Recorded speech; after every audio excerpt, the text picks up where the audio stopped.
Spider-Man is a menace. That was my J.K. Simmons impression.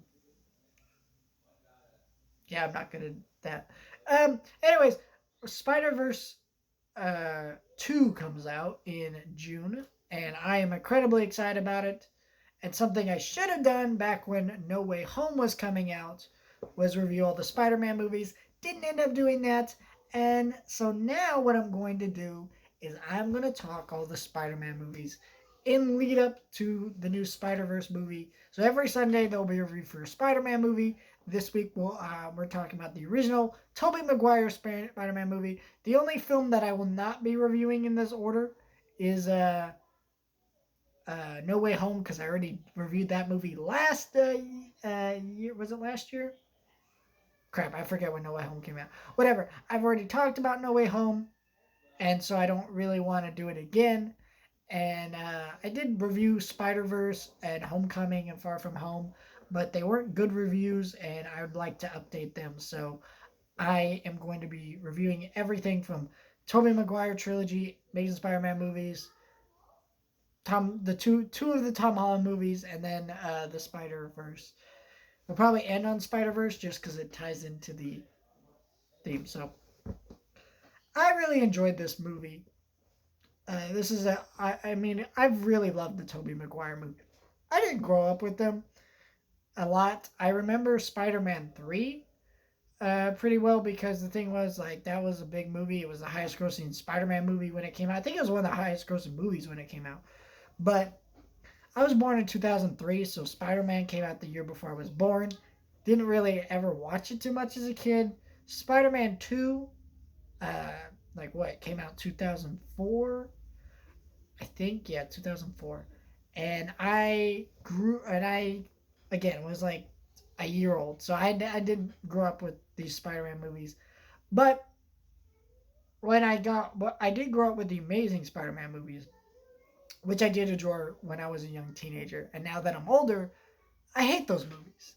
But yeah, so when I eventually later in life watched these Spider-Man movies, I've always really enjoyed them. And I'm glad I was able to watch them like that, so I don't have that nostalgia bias, because I think definitely with a lot of these Spider-Man movies people do.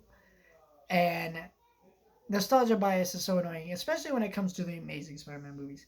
Dog shit movies, but some of those fans get really rabid about defending it, and you're just like, no. We'll talk about that when we get there, but you know what I mean? Like, so I don't have a nostalgia bias for this movie at all. I watched it a couple years ago for the first time, actually, and I loved it, and I still love it. What's great about this movie is this is a pretty classic origin story. I think but here, I'm going to address the main criticism right now for this movie. So many people hate this movie because it's cheesy.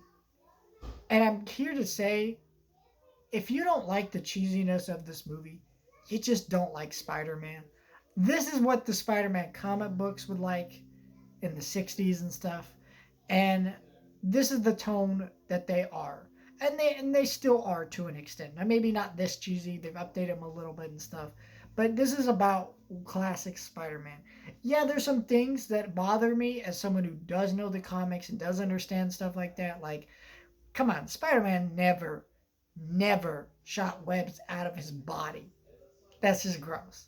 Okay? Stuff like that. But yeah, like the tone of this movie works. And sure, there's a couple points where it goes a little too far. It's you who's out, Gobby. Out of your mind. Or he gets bit by the spider and Aunt May's like, would you like a bite of something to eat? And he's like, no thanks, had a bite. Stuff like that's really dumb. And but for the most part, this is a pretty classic origin story in the same way Superman 1978 is. It's greater setup for this character, makes you instantly fall in love with him, and he's just great.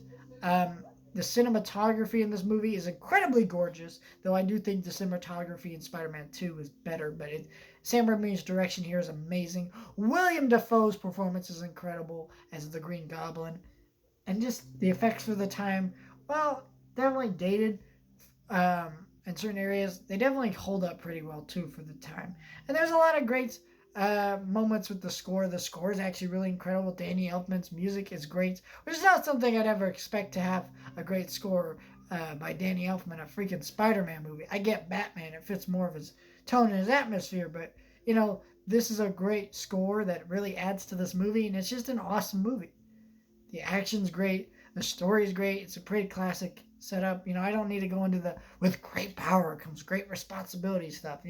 Which also anyone who thinks that it came from this movie is an idiot and doesn't know the comic books. That was a thing in the comic books that they adapted for the movie. So, if you think that's a thing, just saying you're kind of dumb.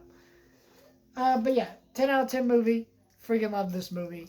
And yeah, a little too goofy at certain points, but that's just the nature of this movie. I freaking love it. Always will. And I think if you really love fun, great origin stories, this is one of the best.